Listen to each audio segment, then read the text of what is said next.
Hello, everyone, and welcome to the second event of the second day of the Maple Leaf Mystery Conference.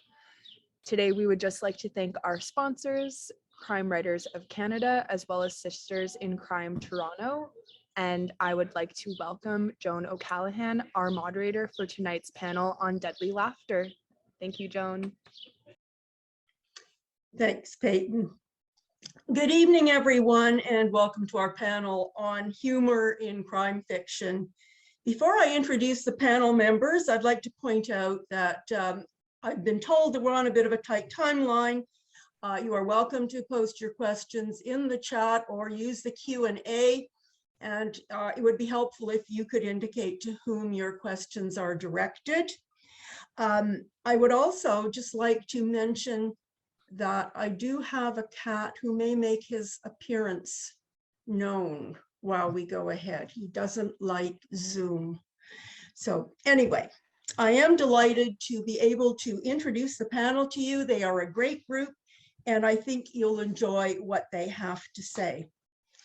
I'm going to start with Melody Campbell, who on my screen is in the upper left corner, called the Queen of Comedy by the Toronto Sun.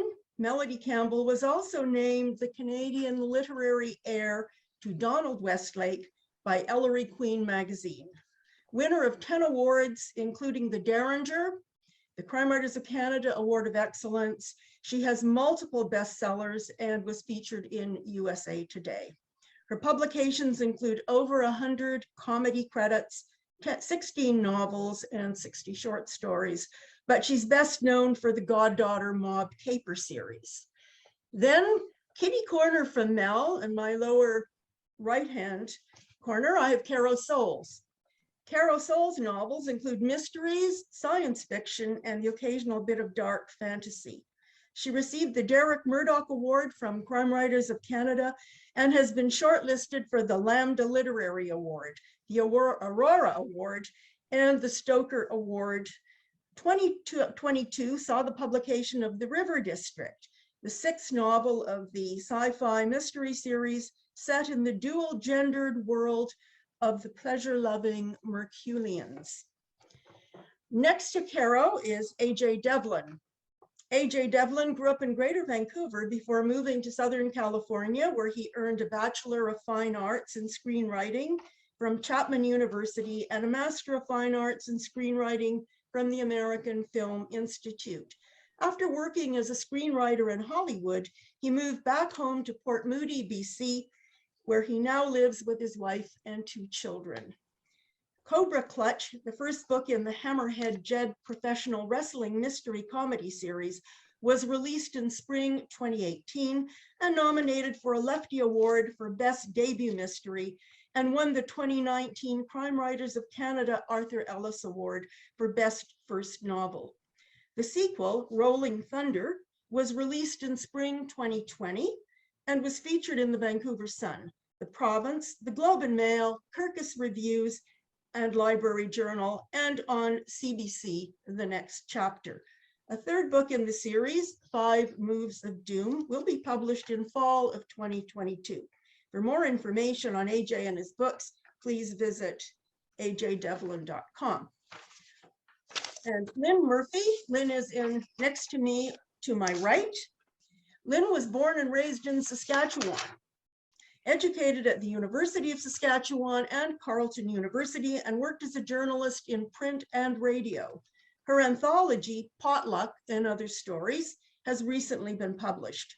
Her short fiction has been published by Sisters in Crime Toronto, the Mesdames of Mayhem, and Carrick Publishing.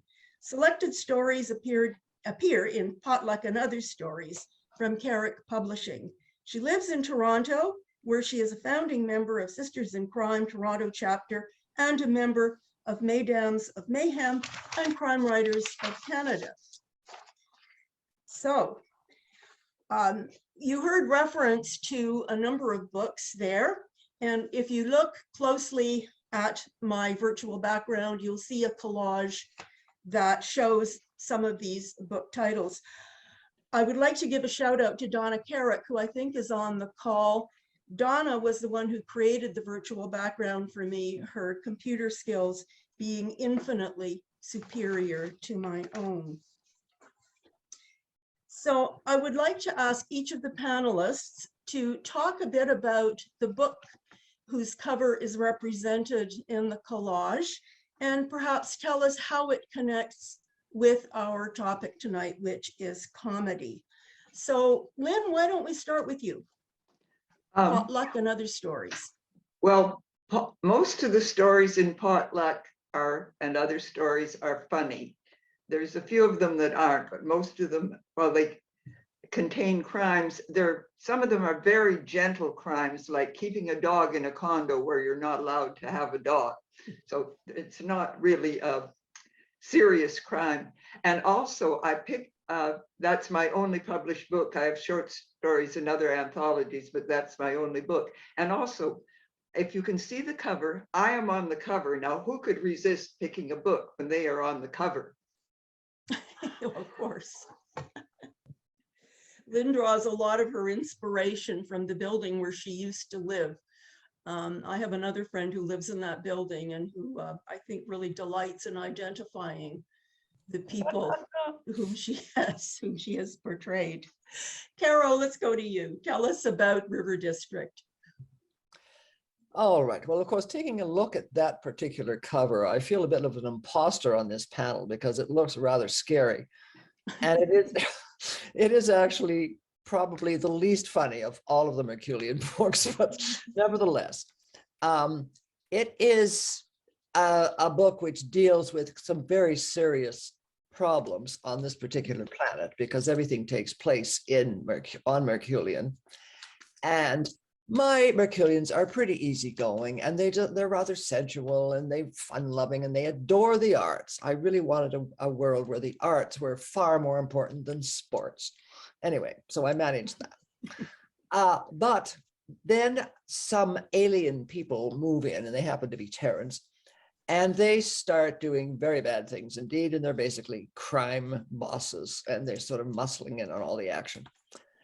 And so this is very difficult for the Merculians to deal with. However, it still doesn't change the fact that they are still who they are, and they can't understand some of these things.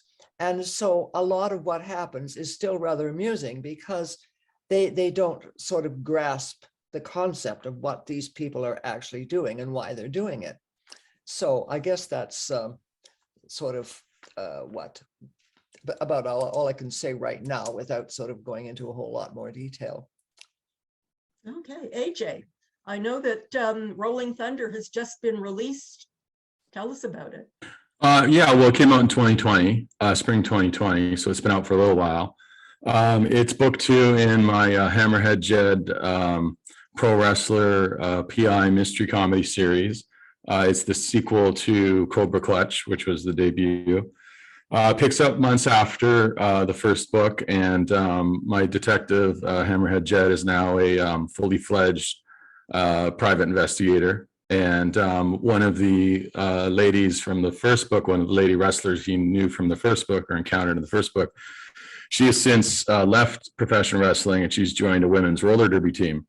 And right before playoffs, their coach goes missing. So they file a missing persons report, but they're not satisfied. So they decide to pool their money to find a private eye. And the former wrestler turned roller derby player says she knows just the guy. And he goes out, and women's roller derby is very anti-establishment, punk rock, very colorful sport. And I wanted to take my character and have him sort of explore this sort of unique subculture that he's not necessarily familiar with, but in some ways can relate to the passion of people for their sport coming from wrestling. And yeah, of the 2 books, it's definitely the more humorous. And then we went with the pink cover because we wanted to sort of embrace that theme of female empowerment with the sport. Good. Well, later on in the session, we're going to get a chance to hear about your new book. I will say that I was talking to a couple of fellows last week, both of whom are wrestling aficionados, and I mentioned your book to them. they knew right away what a cobra clutch was. I didn't. I thought I was right. Right. You know, when I picked it up to read it, I thought I was going to read about a den of snakes, which pleased me not at all. Not at all, no. But, but then I learned otherwise. Mel, tell us about the goddaughter. Okay, well, I came to writing fiction after I had a comedy career. So I was writing comedy for stand-up and had a syndicated column. So when I went to expand my fiction, I'd been writing short stories, but when I went for novels, I looked for something that would lend itself to comedy because that's where I'm most comfortable. Some of you know the Goddaughter series. It's about a mob goddaughter in Hamilton who doesn't want to be one, but always gets, you know, pulled back in to bail out the family. Now I screwed up because I gave you the cover of the Goddaughter's Revenge, and I did that because I wanted to talk about surreal and absurd comedy and bringing in the Lone Rearranger, which we may talk about later. But you have down here, can murder be funny? So I went back to my books, and I think this is the third or the fourth book in the series, The Goddaughter Caper, which has 2 murders in it. And yeah, and can murder be funny?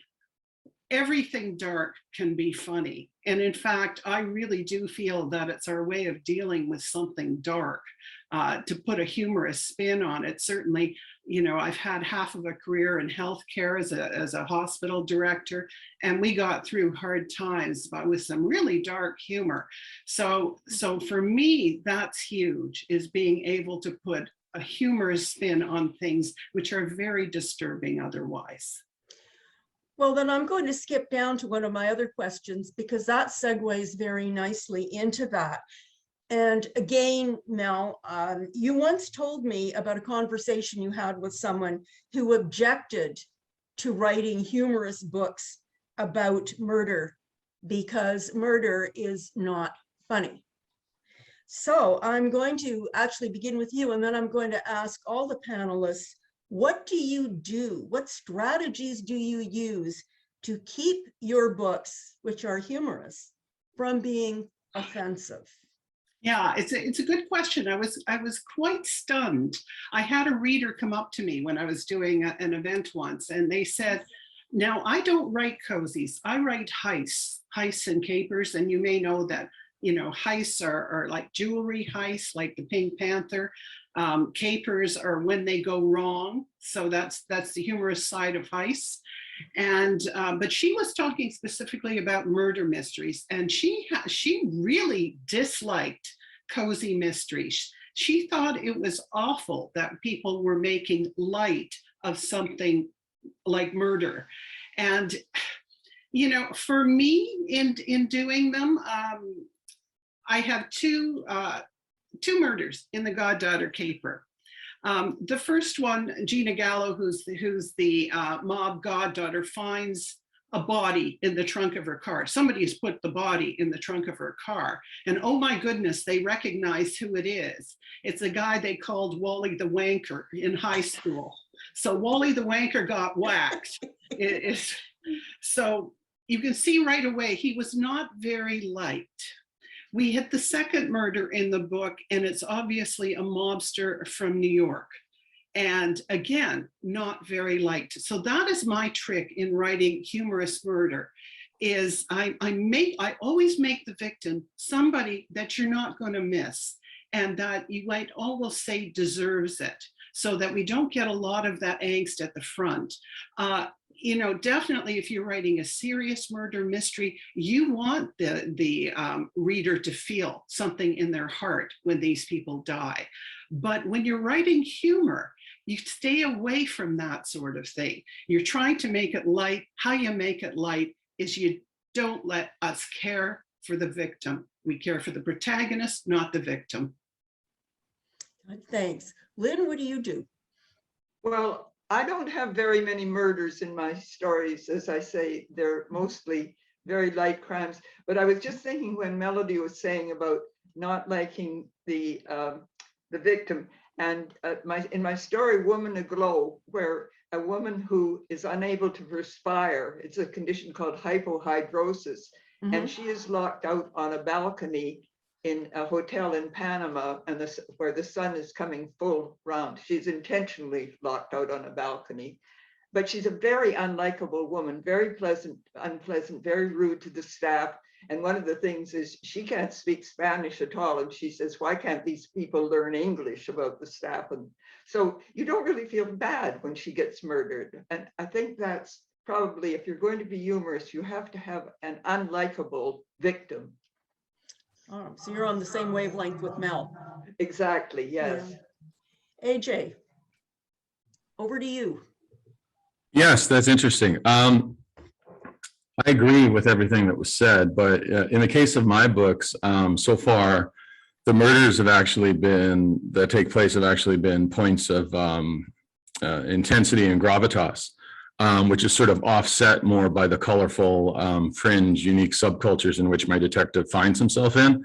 I realized early on writing Cobra Clutch, I set out to write a mystery and it kind of turned into a mystery comedy. And then when I went to write Rolling Thunder, I went into it trying to write a mystery comedy. So I definitely had a more comedic perspective and identity entwined with the series. But I realized that humor was sort of essential and necessarily intrinsic to a series about a pro wrestler detective, because pro wrestling is so unique in the sense that it's part theater, part stage show, part incredible athletes on display, part scripted storytelling, part soap opera. And so it's this unique hybrid, and it's known for this over the top, almost cartoonish theatrics inside the ring, but outside of the ring, there's also there's a real dark underbelly of the business, and there's some real tragic stories about people that have had crime and addictions and problems and just difficult lives, and they're on the road 300 days a year.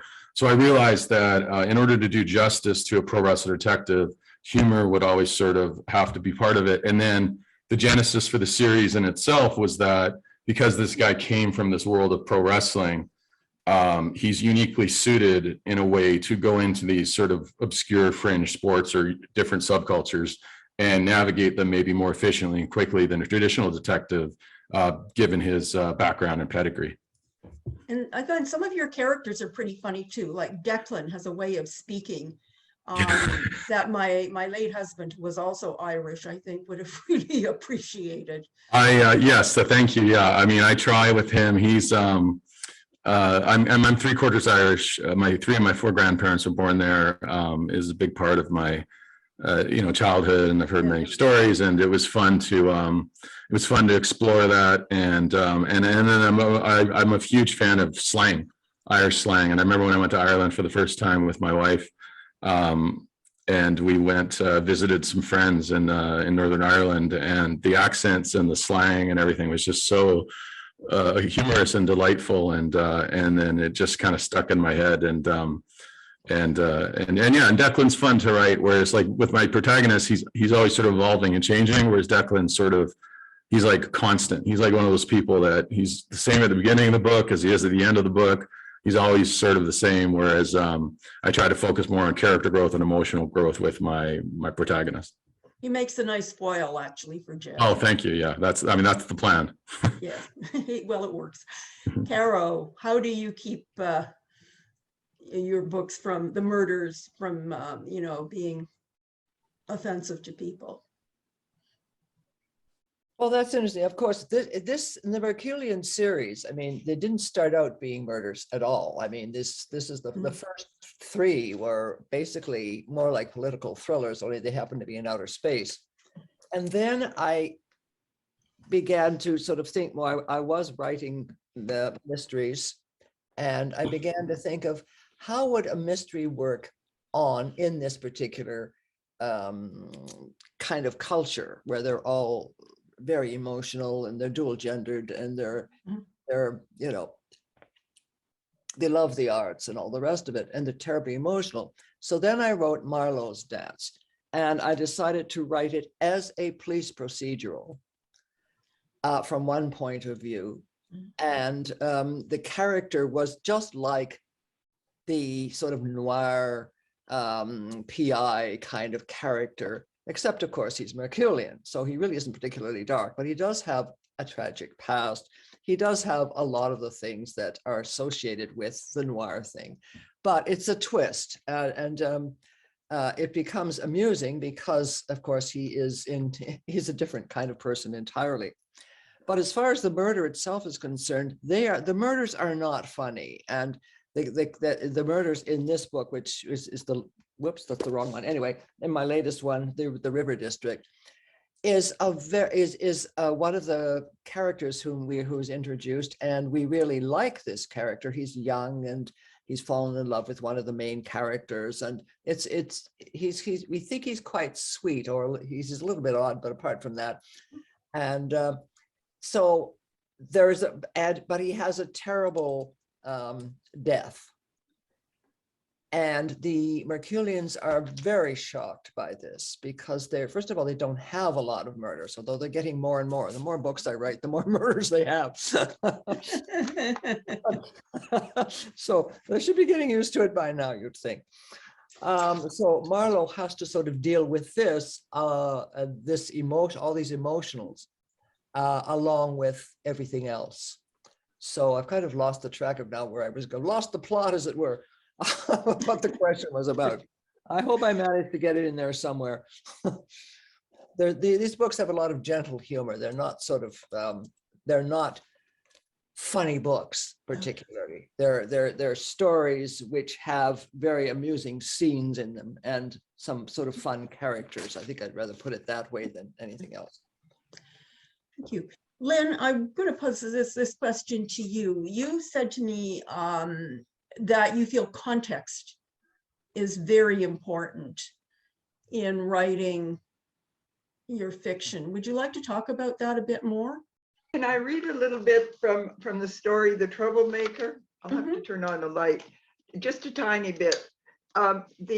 In The Troublemaker, there's a man in the condo who goes around turning off lights. He's an ecologist, you know, and doing other things, and everybody hates him. And so he's turning off the light in the ladies' change room. So the ladies decide that they're going to give him a scare. So they go down there early in the morning when they know he's going to swim, take off all their clothes, put on masks so he won't recognize them, and they're hiding. And this is the line. The ladies are hiding around the corner waiting for him to come in. And one of them says, "It's just like a surprise party," Isabel whispered. "That one we had for Dolly's 90th birthday, where we all hid and then jumped out at her." There was a moment of silence, and then Bessie said, "Dolly should have told someone she had a weak heart." Now that's not a funny line, Dolly, but everybody laughs when they hear that because of the context, and they realize what happened to Dolly when they jumped out at her. So it's often the humor is how it takes place, where it takes place, not funny lines at all, not joking lines. You know, I don't think I've written a joke in my life, a funny line, but it's how it happens in the story. I think part of that too, Lynn, is that final line is so unexpected. Yes. It just seems to It's the come out of surprise nowhere. too. Yes, the surprise, and that's in the context that you are surprised by the event that happens. Yes. Yeah, okay, very good. Well then, let me just, now back to you. You stated that comedy is tragedy barely averted. Do you agree with that? Wrong line, but let's start with you. Maybe you could explain it, and then we'll see if everybody else agrees with it. Okay, certainly in my case it was. I had, and this is quite common with people who start and stand up and write comedy. I had a difficult childhood. My only brother was autistic, and they didn't have a term for it then. And so things were sad in our household and scary. And I turned to humor to cheer everybody up all the time. I found that if I could find funny there, it lightened the atmosphere in the house. So, you know, I was moved around a lot. My father was moved, and I was in 4 different high schools. And again, I found that I could make the scary a lot less scary if I cracked jokes and did it with humor. And that turned into a bit of a career for me when I wrote stand-up for comedians. And I did some myself, but I found I didn't like a liquored up crowd. I'm better writing it. So for me, it's been a way to handle the difficulties of life, of which there certainly are a lot. And that's really what I do for other people, I hope. You know, Carol was saying that she wouldn't say her, and I think, Lynn, you were kind of hinting this too, the books are not set out to be funny, but there are funny scenes in them. In my case, I write to be funny. You know, when people ask me what I write, I say comedy first, and then I say in the crime genre second. So for me, the comedy is very important to my writing. And every series that I do, I have 4 series now, every series that I do, I look for a place that will lend itself to comedy. Good.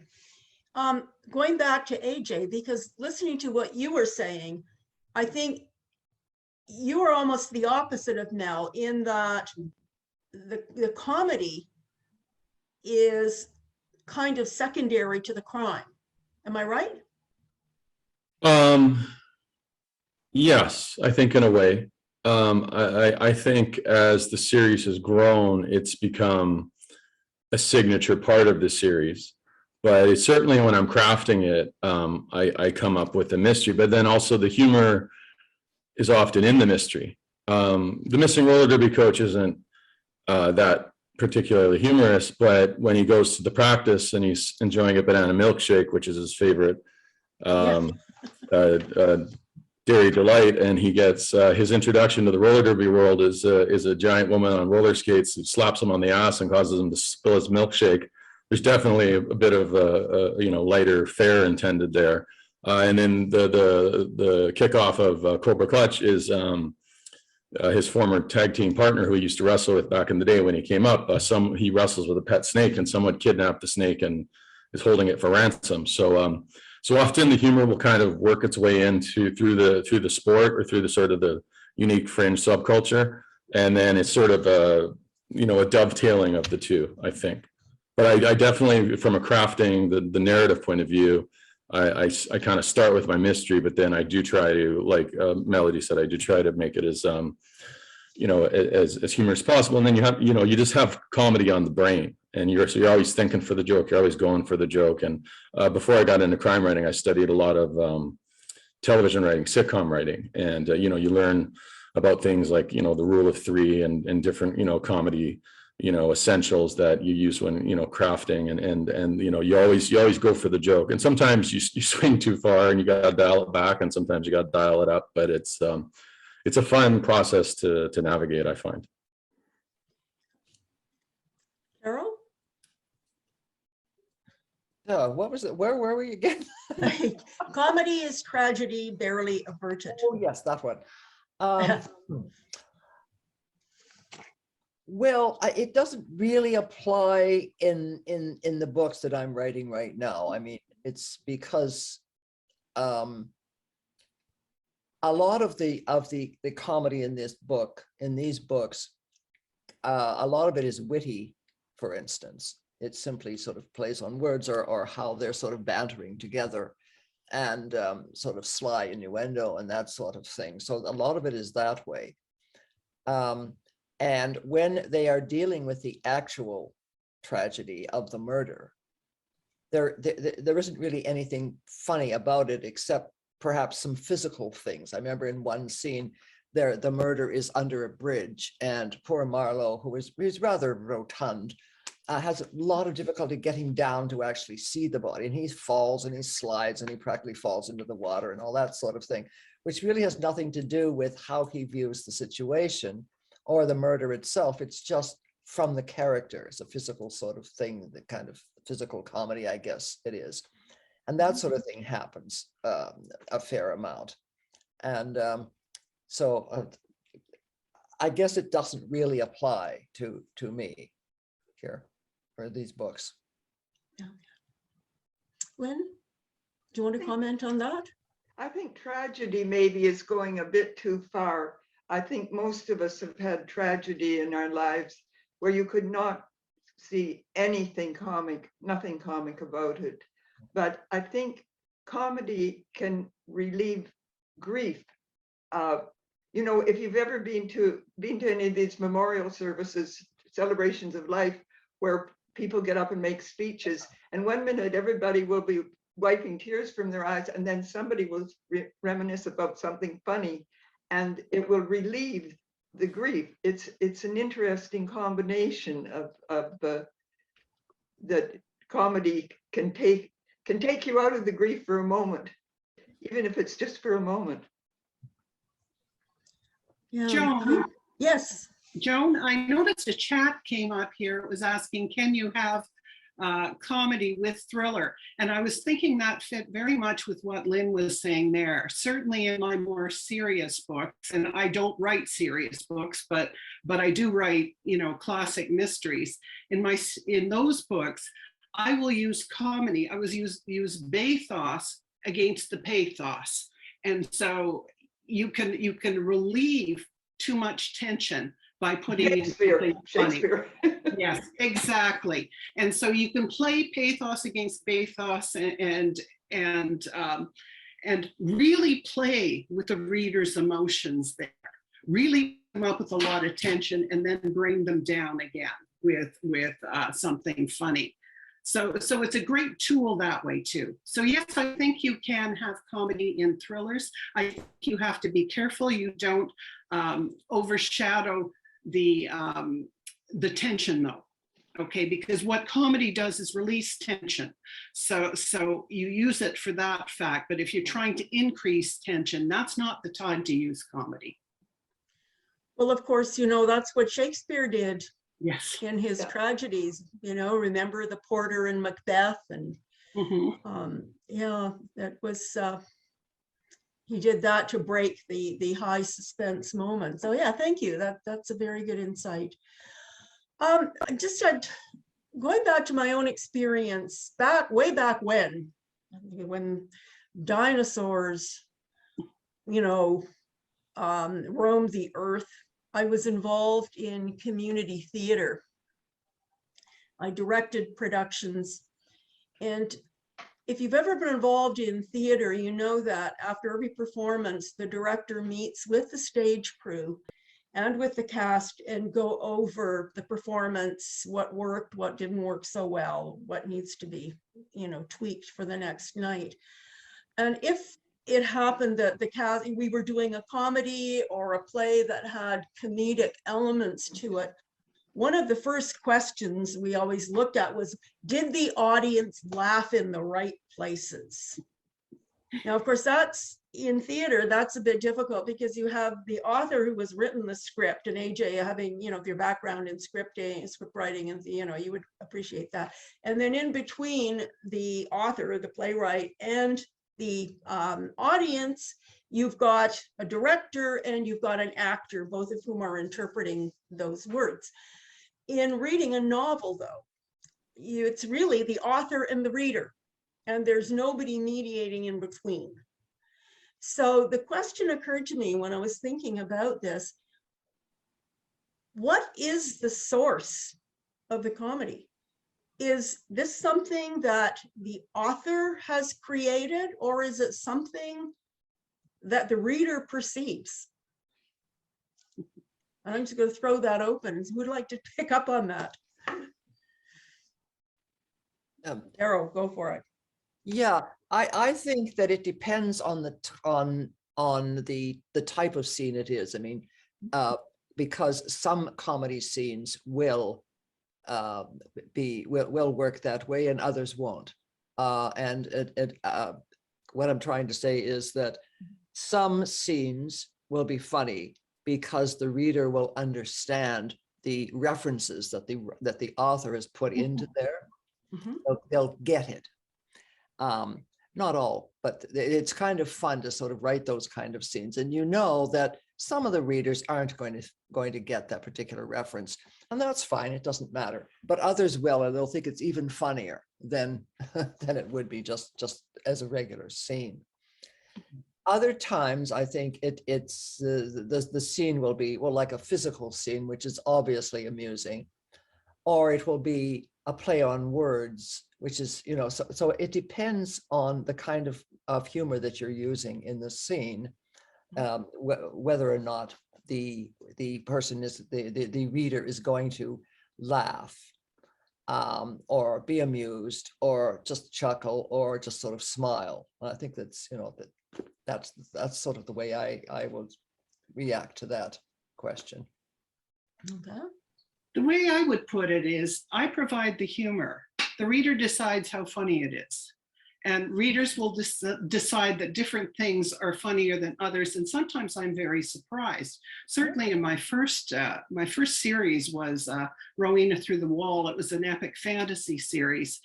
And there was some comedy in there that I thought was brilliant. I thought it was some of my best comedy, went right over heads, and others people picked up and just loved. So you can never be sure what the audience is going to do.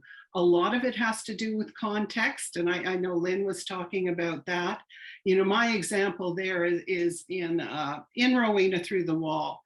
There's a scene that ends with Rowena looking at a warrior, a medieval warrior from Boudica's time. And she looks at him and she says, "Is that a broadsword on your belt, or are you just glad to see me?" And for anybody older than 50, they'll probably get that right away. I mean, that's a Mae West line. I mean, is that a gun in your pocket, or are you just glad to see me? And I've taken that and I've made it absolutely absurd. So for somebody over 50, they get that. Somebody under, if they've never heard that Mae West line, they're really puzzled by that. So you write for different, I just spread the comedy out there. The reader gets to decide what's funny for them. And you hope that you hit it with them, right? Yeah, absolutely. And sometimes you don't, and you're just absolutely puzzled. And other times, certainly in that first series, I've had people tell me that certain end scenes, because I always end scene usually with a smart remark. You know, the comedy sits at the end to end the scene, and that's just part and parcel of doing monologues for stand-up. And I've had people say that that's the funniest thing I ever wrote, and it was right over the heads of a lot of people. So you never know. So does it bother you if somebody doesn't find something funny that you thought was really very good? It bothers me when my publisher doesn't find it funny and wants to take it out.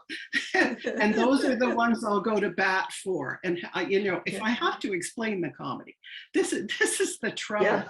You don't explain comedy. If you're doing stand-up, you lay the joke and just walk away from it. You never explain it. And there are times I have to explain to a publisher why that's funny. And then they go, oh, they just didn't have the context to understand it before. And, and I tell them not everything is going to go over, but believe me, some people will really like that. Oh, okay. Yes, and we're lucky. Actors aren't lucky, or the theater aren't lucky, because you can hear them laughing, but we don't know if people are laughing at our stories or not, unless afterwards they say, oh, I really love that. I was sitting on the subway reading your story and I was laughing out loud and everybody was looking at me, which has happened to me. So, about stories. So that's kind of nice. But normally we don't know whether people get the comedy, the humor or not. So it's really a leap of faith. Yes, right. I'll chime in here. I think to a certain degree, particularly with a series, I know for me, when you craft these characters and then they return again and again, a lot of the time they can do the heavy lifting. So if you've established their personality and their quirks and their temperament and different things, they sort of take over in your head and they're like, well, no, that's, Declan wouldn't say that. Declan would say this, or Declan would get his nose out of joint or all worked up about that. And I also had the benefit of, I played I played a lot of sports growing up, like a lot of sports. And so I was in all kinds of teams and met all kinds of characters and some of the funniest guys you'll ever meet. And those guys make an impression, and you remember those characters and those guys that just have at times over the top personalities. So it was very easy for me to sort of draw upon those types of personalities from my experience in athletics, and then sort of imbue them to characters in these athletic adjacent worlds in which my detective visits when he's working cases. That raises another question, because I know, AJ, you're writing a series. Your third book is just about to come out. Mel, you've written what, 4 series? Mm-hmm. 4. Lynn, you've written prolifically short stories. I know, Caro, you have what, how many series? You've got the Merculean, and I think there's some others as well. No, and Merculeus is the only series that I Okay. have, but it's going on and on. I'm working on 10 right now. Wow. Okay. So, and AJ made the point about that the reader gets to know and to expect certain kinds of characters. How, though, given all of this, how do you keep your humor fresh from book to book or series, or from story to story? Oh boy, I can almost see you staring at me there, Joan. Oh no. I wonder if there is a natural end to a series. I'm not sure. I know that at the end of the 6th goddaughter, one of my shticks was with each goddaughter series. I'm writing about the mob, which I happen to know a little bit about. As some of you know, there are 2 mob families in Hamilton, and I'm not related to one. But part of the shtick was picking a different crime each time. So once was a jewelry heist, then there was an art theft, then there was an underground funeral parlor that took in bodies that were offed, like things like that. So I try to keep it fresh by using a different type of crime in each of the books. Plus, I usually add a new humorous character every book. So every book adds a new character. And then, of course, some of the old ones are constant throughout. So that's what I've tried to do. Now, on going to different series, I find you have to make them very different. I've written, I had a vigilante series. I've had epic fantasy, I've written romantic comedy because they made me do it. My publisher made me do it. So I turned it into a worst date ever situation. That's the name of the book, Worst Date Ever. And that's how I do romance. But so that's what I find is I have to make the series very different, make the protagonist a little different. And this time I'm going for a different time period. My series coming out this fall with Cormorant Books, The Merry Widow Murders, takes place in the 1920s. Notice how we got around COVID. What do you do with COVID now? Is it is it going to be on for another 4 years? Do we write it into our books? It's sort of like putting out a book that takes place, comes out in 1947 and not mentioning World War II. You can't do that.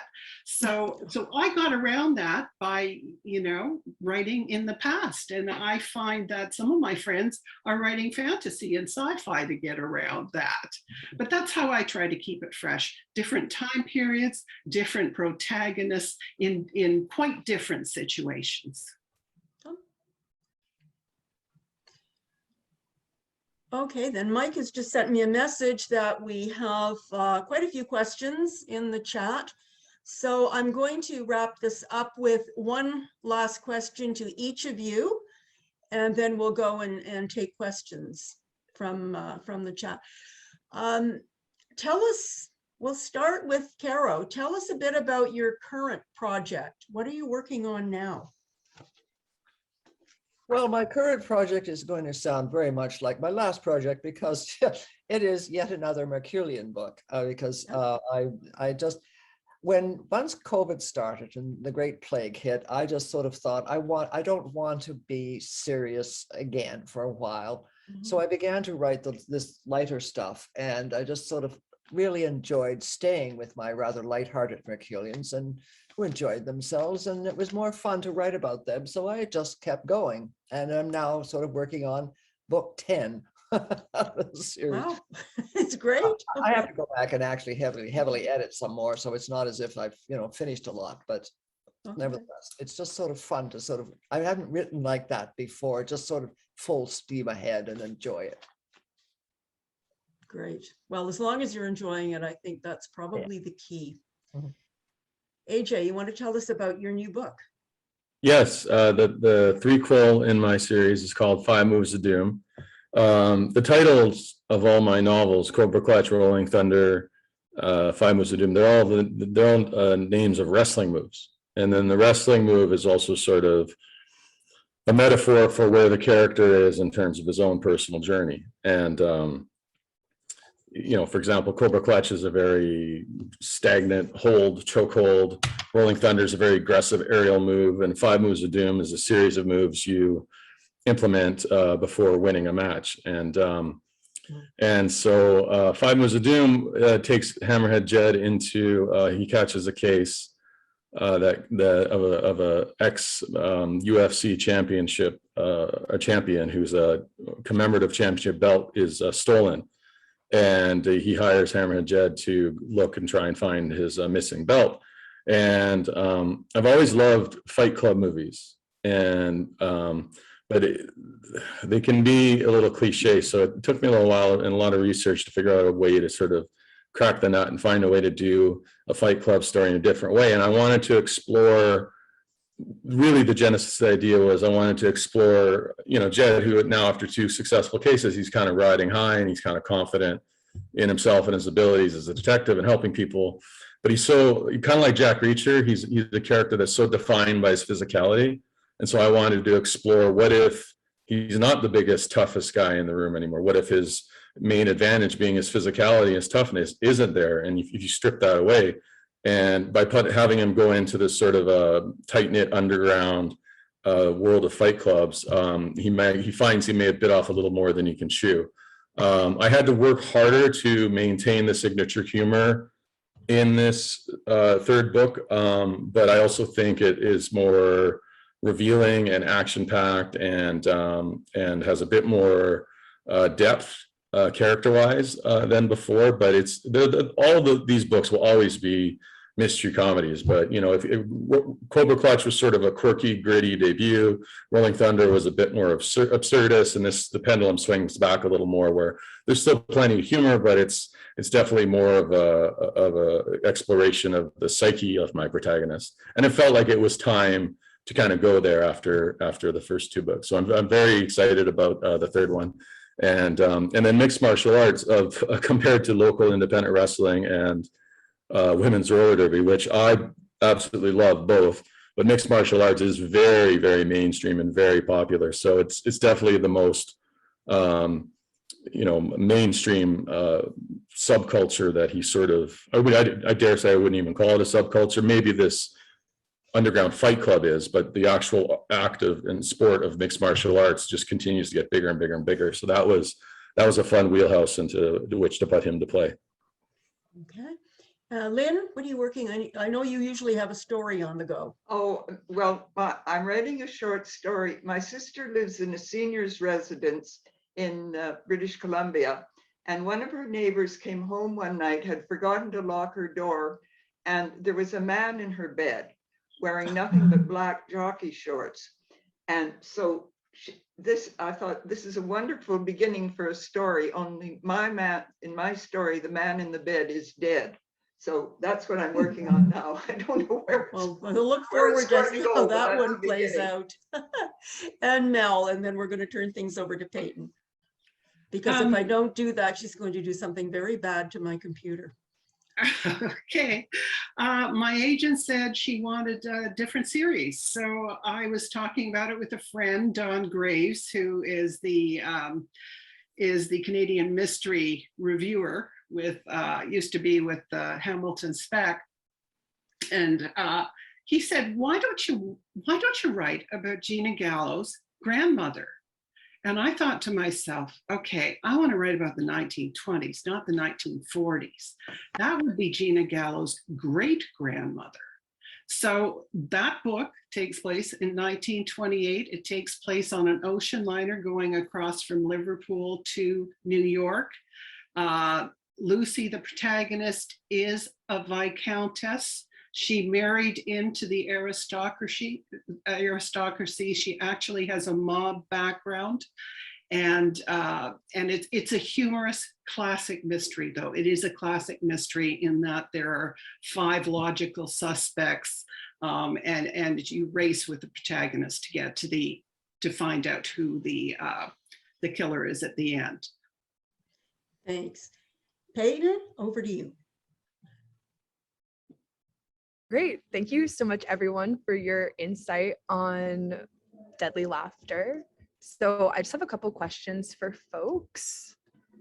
The first question I have is open for everybody from the audience, and it's, you all write humor, but what do you all read?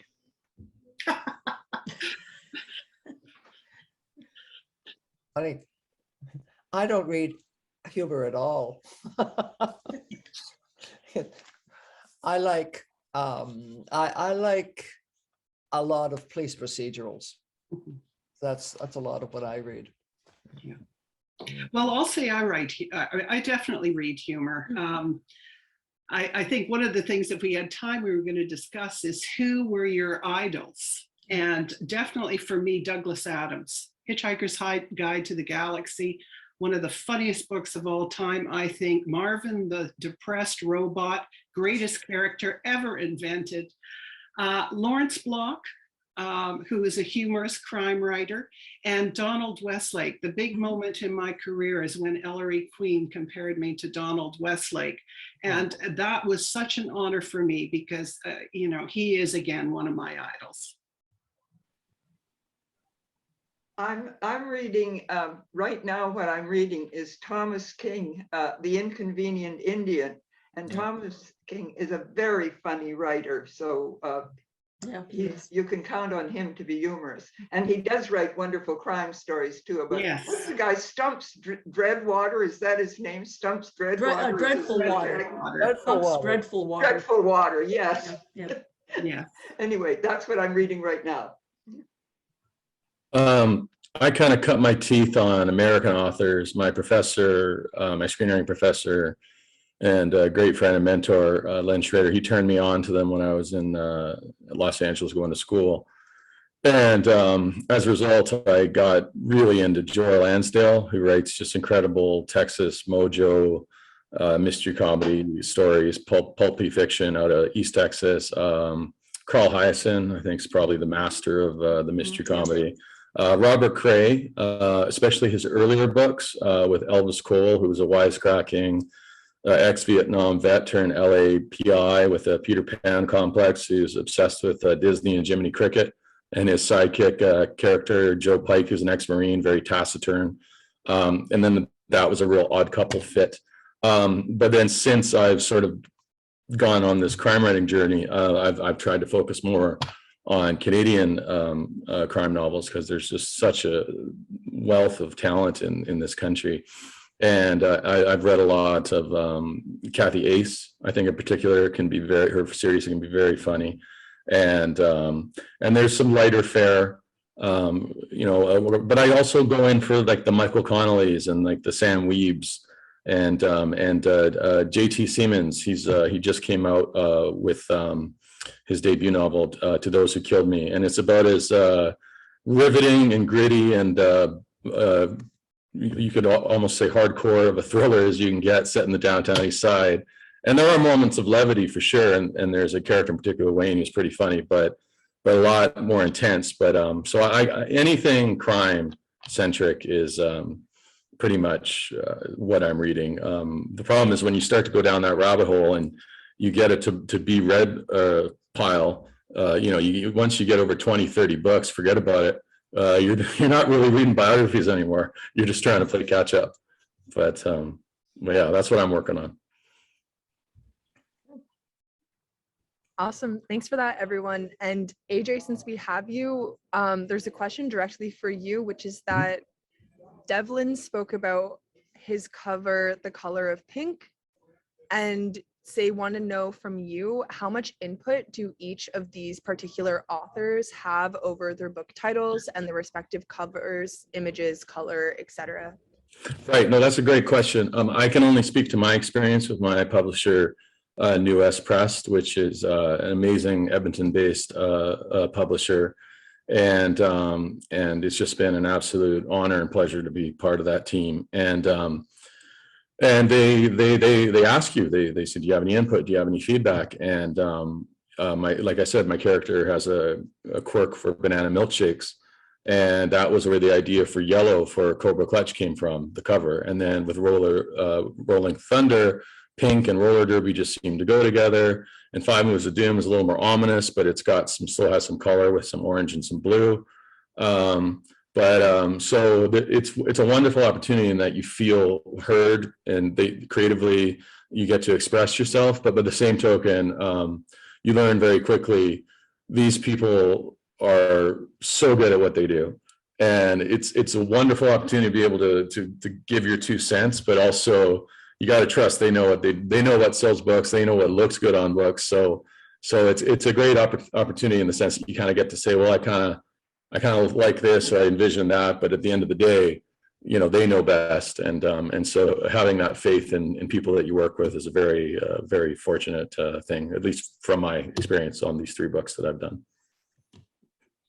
I could just add something to that. I think it was my 4th book in the Goddaughter series, which was about my 10th book, in which I found out the cover because one of my fans in the US wrote me to say they saw it on Amazon. And that's the first I saw the cover. Luckily, I loved it. I've loved everything that Orca has done, for sure. But they do kind of rule the roost that way. And I think, AJ, you said it very well, is they know their audience and they know what will appeal to their audience. And quite often I'll have input. I always have input on the blurbs because I was a marketing copywriter. That's a natural place for me to be. So they almost always take my blurbs. They've always taken my titles. Every book, 17 books, they've all taken the titles. So, but they do have, they're putting their money into producing our books. And so they have a huge stake in it. And I think we have to realize when we go into this that it is a partnership there. Absolutely. Yeah. I'm going to jump in with a question, and that is for each of you. What advice would you give to someone who would like to write comic mysteries? I'll start with that. Take 2 aspirins, lie down in the dark, and hope the feeling passes. Now, why do I say that, do you say? How many comedies win Oscars? You get the same sort of thing in crime writing. It's very hard to have a book that's comedic taken seriously at the awards. As well, our agents tell us that funny books are harder to place because publishers are afraid of them. They're afraid that you'll offend somebody with it. If you're used to writing stand-up and comedy, used to that anyways. But it is a harder things to place. It generally doesn't sell as well as thrillers. I know my friend Linwood Barkley, his first 4 books were very much like mine. And he said, they were quite humorous. And he's told the story many times that they didn't sell well. And Helen Heller, his agent, said to him, you've got to start writing serious thrillers. The first serious thriller he wrote did very, very well, much better. So it's a choice you make with writing comedy. It's a smaller market out there, harder to get a publisher, harder to get awards. Man, if you get awards, and I know you have, AJ, I mean, really slap yourself on the back for that one, because it's really hard to convince judges that comedic stuff should be treated seriously. I think that's very well said. I would say with regards to things like awards and stuff, it to this day, it frustrates me that the Academy Awards doesn't have a separate category for best comedy. The Golden Globes do. Yet every now and then a movie will come along like As Good as It Gets that has a significant amount of humor and it'll be well received. And, you know, just to piggyback on what you're saying, Melody, I'd say, you know, I've had professors that I don't disagree with that have said writing a comedy, mystery, comedy, thriller, comedy, drama, anything with comedy, it's twice as hard. And I think there's something to be said for that, because it's one thing to write a great story. It's another thing to write a great story and be humorous. And so I think it's a different challenge. But it's also very satisfying. It's very enjoyable. I haven't written any thrillers, but I've written a lot of dramas and action movies and, you know, all kinds of screenplays, dozens of screenplays, you know, trying to write what would sell, what would be hot.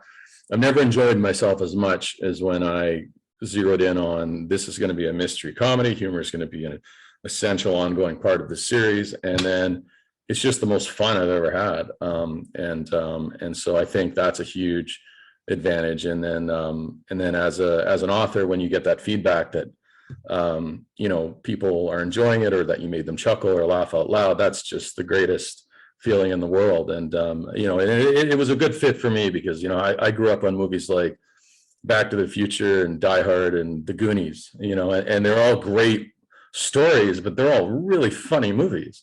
And with really interesting characters and quirky characters and offbeat characters, different characters. And there's just a richness there that that's fun to explore and to enjoy and to try to emulate. I don't think you can decide to be funny, though.